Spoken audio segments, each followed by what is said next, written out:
What's going on, guys? I hope you're all well. NASHMAN here. Today's video is about platinum tips and trophy list of Hades.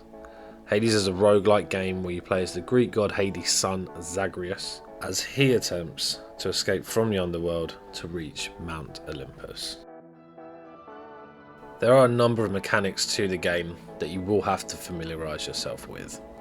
There's a dialogue system, the run system, the encounters, how the side quests fit into the main storyline, learning about the different weapon aspects, their strengths, their weaknesses, the keepsakes, and just as an FYI, you're gonna die.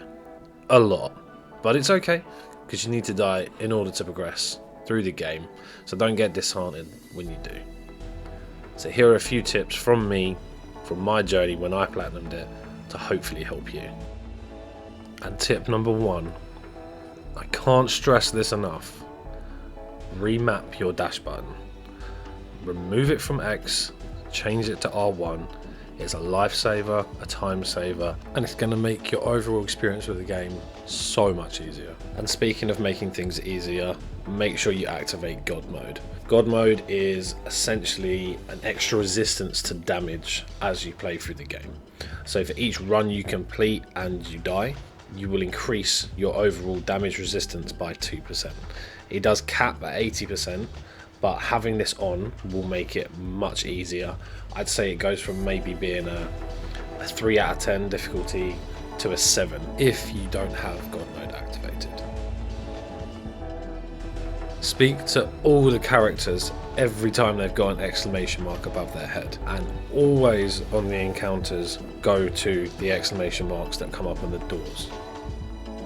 This one I found out a little bit later on into me actually playing it, and I really wish I'd known it sooner. But when you're collecting the keys, you can actually trade them with the vendor in the Hall of Hades for nectar at 5 keys per 1 nectar. Focus on ensuring that you have increased favour with each of the characters in the game. In order to do this, you need to give each of them 1 nectar, and they will give back to you the keepsake. The keepsakes are important, we'll come to them soon, but they are a big part of what you're going to need to do to obtain this trophy. To prevent your grind, do not do what I did. Once you've leveled up a keepsake and you're keeping it up to level 3, that's the max it can go to, move on to the next one. In order to obtain that shiny platinum, you're going to need to fully upgrade all of those keepsakes. They're upgraded by completing encounters, so in that instance you're going to need to complete 1,875 encounters, which is a lot, so it's going to save you a lot of time if you start early with moving around on the keepsakes, getting it to those 3 stars. Speaking of grinds, give nectar to Patroclus early doors. His favour is needed for a trophy with Achilles. The prophecy can be a bit of a pain because he doesn't always turn up in Elysium, and the problem with this is that Elysium is quite far into a run, so if you don't see him every time, you're going to have to complete a lot of runs to get to him. So when you do see him, try to make sure you have nectar on hand to give to him. Give 6 nectar as soon as possible to Achilles, Dusa, Megaera, Sisyphus, Skelly and Thanatos, because they're all required for the Chthonic Companions trophy. Now, everyone's going to have their preferred weapons and aspects that they want to use. Personally for me, and the one that I'm going to recommend to you, was the sword. So I used the aspect of Arthur, which is the last one, the upgrade that you can do. I found it makes things much easier, also with the Pact of Punishment trophy, where later on in the game, once you got to a certain point, there'll be a pact that comes in place. So for instance, it will add extra damage to the traps, or the enemies will now have extra abilities on top of the ones they already had to make things more difficult. And in order to obtain this trophy, you need to have 1 in each of the 16 packs activated and complete an escape run. There are a lot of prophecies in Hades as well that you do need to fulfill in order to obtain the trophy.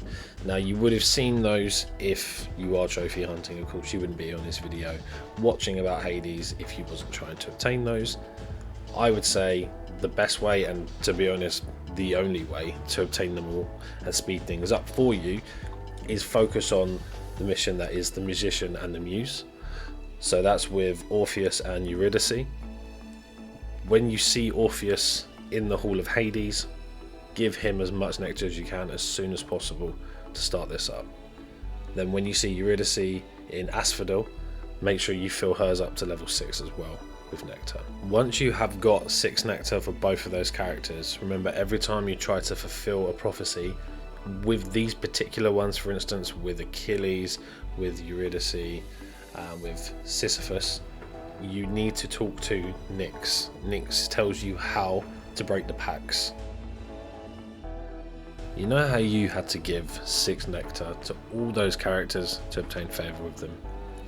Now, for the epilogue, just as a heads up, because the game does not tell you how to do this and what to do with it, you do need to gain favour with 6 of the 9 gods. In order to do this, you do need to get at least 7 hearts of each of them. How theirs works is you provide 6 nectar to them. They then give you sort of a challenge or a quest to do. You complete that quest, go back to them, and then you would have gained favour.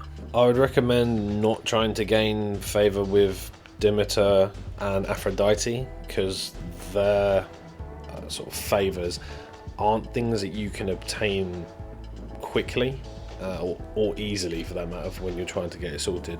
For instance, Demeter's one, you can't gain favour with her until you've actually completed the epilogue, so she's essentially pointless to you. So don't put any of your nectar into her other than for when you need that keepsake.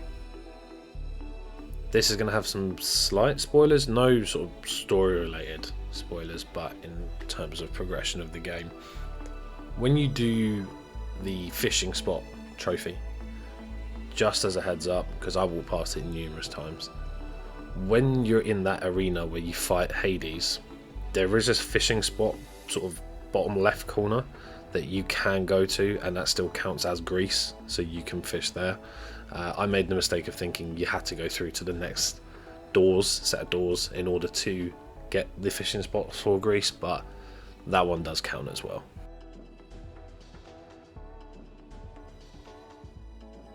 And there we have it, guys. A few of my tips for you all for Platinum in Hades. A few things that I wish I had known when I started my journey to do it.